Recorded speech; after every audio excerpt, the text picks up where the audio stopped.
Can you tell me about the Jools Holland show?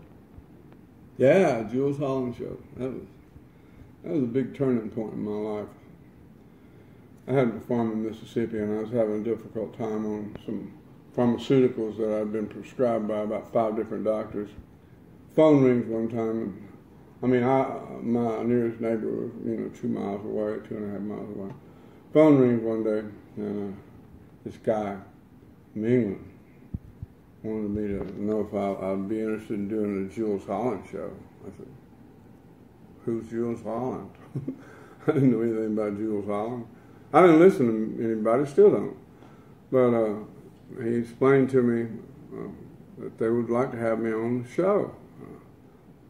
I said, let me think about it, because I was taking all these pharmaceuticals every day, for all these different reasons. There really wasn't nothing wrong with me in the end.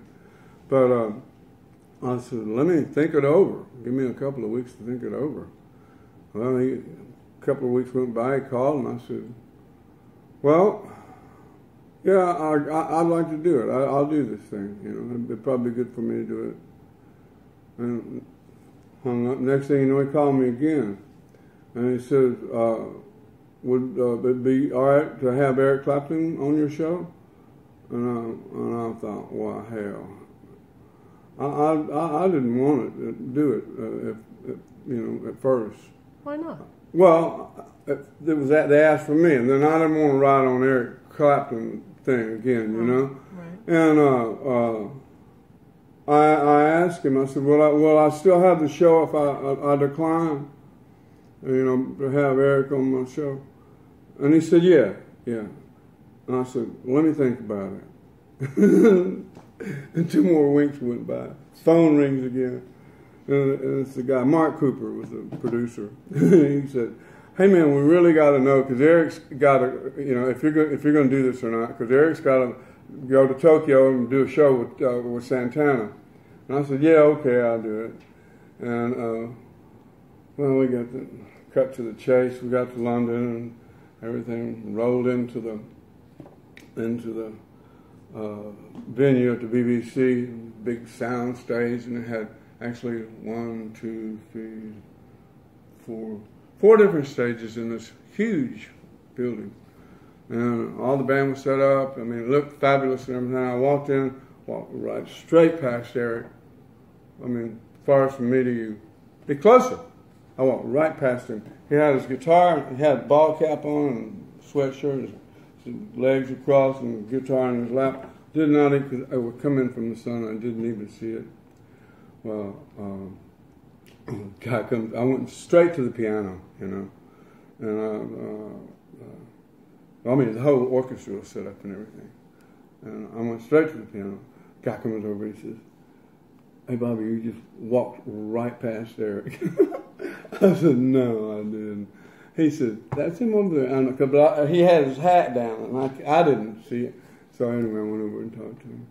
We ran through the numbers that we were going to do, and that night it was just great.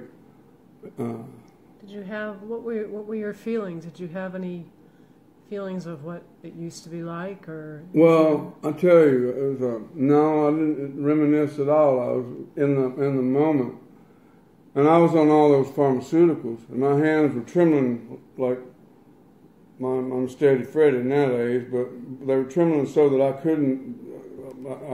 To stop my hands from trembling, I'd have to put them on the keys because of the reaction of 7 or 8 different pharmaceutical, powerful stuff that they had me on. I shouldn't have been doing no show. I should have waited and waited and waited. But anyway, I did it. And I tell you, it was the best thing that ever happened to me. I was sitting at the piano during the rehearsal, and I looked across the room, and I saw Eric sitting there with a ball cap on, his legs crossed, and Stratocaster in his lap, sitting there, and there was this, he had this thing that I wanted. He had something that I wanted and that I have now, and it was a peace. There was a certain aura of peace and comfort, and I wanted that, and I knew what I had to do, and all it took was me seeing it, and that was just a fleeting moment. I went back and got dressed, come back and to film the show with the audience and the band and everything. And the show went great. I mean, just... Why did you decide to do Bell Bottom Blues? Well, I didn't really decide. Jools Holland asked if I would do that. Well, it was on your record at the time, wasn't it? Yeah. As a matter of fact, it was, and I credited myself on it. So you were promoting a record, actually. Well, with a grapevine label, which folded. Yeah. But the record was called Time. Yeah. But I don't know. Bell Bottom Blues came about when we were there, and Eric got hooked up with this girl that didn't speak any English. And so he dated this girl. But you're talking about way back when when we first went, getting back to Bell Bottom Blues. During the Dominoes days. Yeah. He was dating this gal for a couple of weeks when we were staying on that farm, And it's time to go. So I went back to Hurtwood. And it wasn't a few days or so that he came back home. I was standing in the doorway of the TV room, and he walked up to me and he said, "Hey, Bobby, what do you think of this?" And he went, "Dun, dun, dun, dun," and sang me the first verse of Bell Bottom Blues and half of the second verse. And when it got to the part, I went, "And you won't find a better loser." I saw his face just, "Oh, he's in this too." So we went on in the TV room and wrote it, and I wrote the first part of the chorus, "Do you want to see me crawl across the floor to you and hear me beg you to take me back?" I'm thinking Otis Redding, and he wrote the second part, and then he wrote the first part of the third verse, and I wrote. How is it that you remember so well? How is it that you? Because I was real clear. I remember things from back when I was a baby.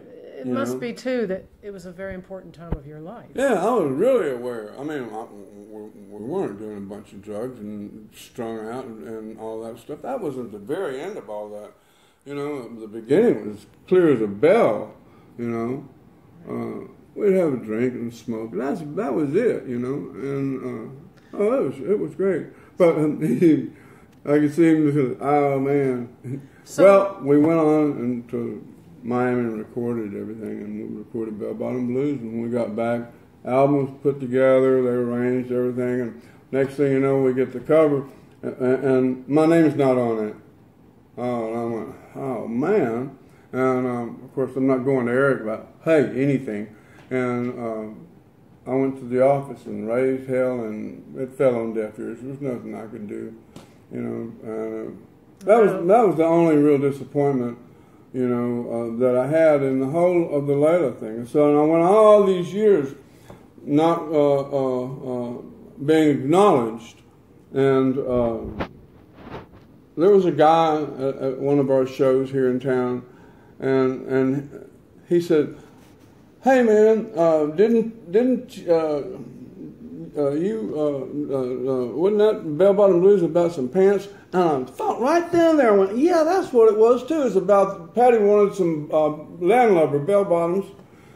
I had a pair of them myself, yellow, and they're on the fold out of the thing. You can see me in yellow landlubbers, hip huggers. They were really cool.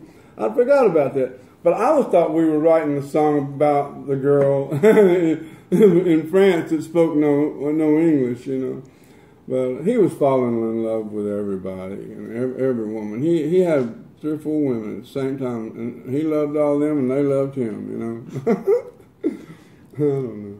So anyway, what did happen with Bell Bottom Blues ultimately? Told the guy, and pretty much what I said, how it went, condensed version of what I said. And then I thought about this, and I went home and started typing this thing out. And I was going to send it to Eric, or put it out on the thing. And I thought, no, I better run this by Eric, I was going to put the story out on the media. 'Cause my opportunity to put it out there for the world, forever and today, And I said, I better talk to Eric about this first. And I'll never ask him for anything. We would exchange Christmas cards, that's it. And but I said, I think I better run this by and see if it's all right with him that I tell the story.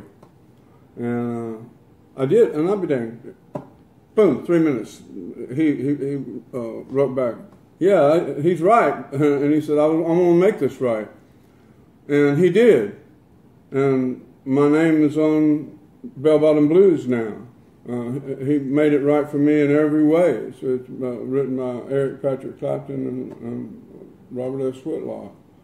So that's forever and today. He's done a lot for you over the years. Yeah, and it made everything all right. You know, because I got to say, I carried a lot of resentment because I didn't get credited, and that was in everything that goes along with writing. But the financial aspect of it wasn't what it was about. You know, it was about my name on that great song. My grandchildren, generations and generations from now, you know, say, that was my great-great-great-great-great-grandfather, and this song is still alive, you know. Well, more often than not in this business, that doesn't happen, and I have to say that one of the best things that ever happened to me was that. Yeah, stand up. You know, Eric Clapton's a stand-up guy, I can tell you right now. He did right by me, that's for sure. I'm eternally grateful. On top of everything else, one more thing. I wanted to be free of the domino thing. And when I left Mississippi, you know, I hadn't even, I never thought about Derek and the Dominoes. And when I left Mississippi, I wanted to divest myself of anything that had anything to do with the later album. I wanted a fresh start. Well, I sold my catalog. Everything, lock, stock, and barrel. I want a fresh start, just me and you, Coco. And boy, it was hard. It got hard. And then when the 40th anniversary came out, he said, what's Bobby going to see out of this? And they told him nothing because he sold his catalog. And he went, that ain't right.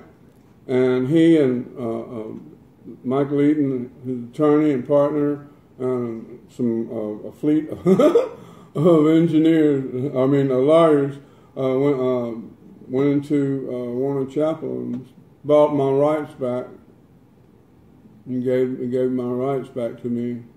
And you know, what can I say?